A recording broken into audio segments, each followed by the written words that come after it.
धड़कन में तरंग है, सूर्य किरण के संग है, डोर के साथ पतंग है, फूलों में भी रंग है, सागर में तरंग है, सूर्य किरण के संग है, सागर में तरंग है, सूर्य किरण के संग है, डोर के साथ पतंग है, फूलों में भी रंग है, कोई ना अकेला संसार में, नाते जुड़े हैं सभी प्यार में, नाते जुड़े हैं सभी प्यार में। सागर में तरंग है, सूर्य किरण के संग है, डोर के साथ पतंग है, फूलों में भी रंग है, कोई ना अकेला संसार में, नाते जुड़े हैं सभी प्यार में,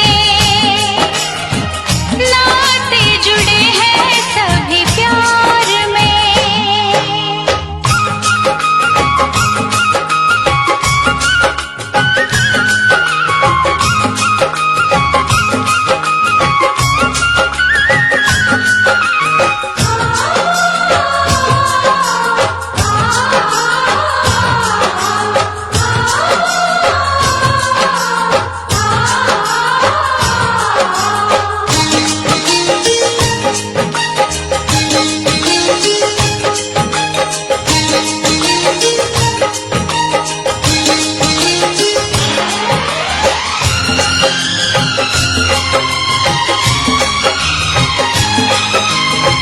गम है, खुशी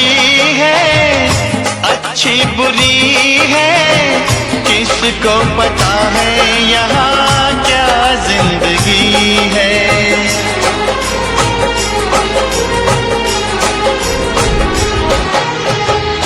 मेघों का राग है, रंगों का भाग है, उड़ता धुआं है, कभी पानी है, आग है, सुर है जहाँ वहाँ ताल है, गुल है जहाँ वहाँ डाल है, होली में गुलाल है, मस्ती में धमाल है, कोई ना अकेला संसार में, नाते जुड़े हैं सभी प्यार में,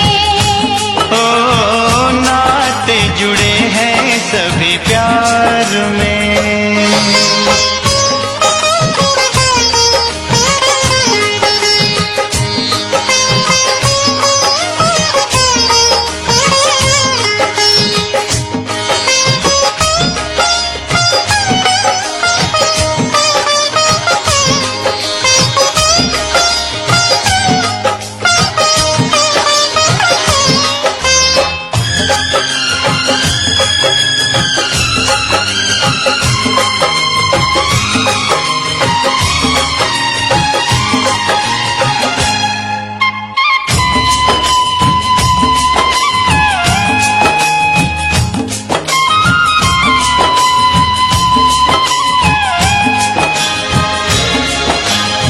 घर परिवार है,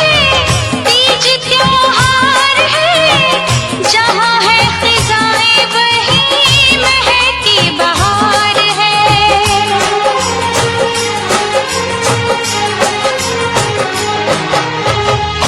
ना बेबसी है, ना वेदना है, छोटा सा घर ये अपना स्वर्ग नुमा है, थाल दिया के साथ है, दिन है जहाँ वहाँ रात है,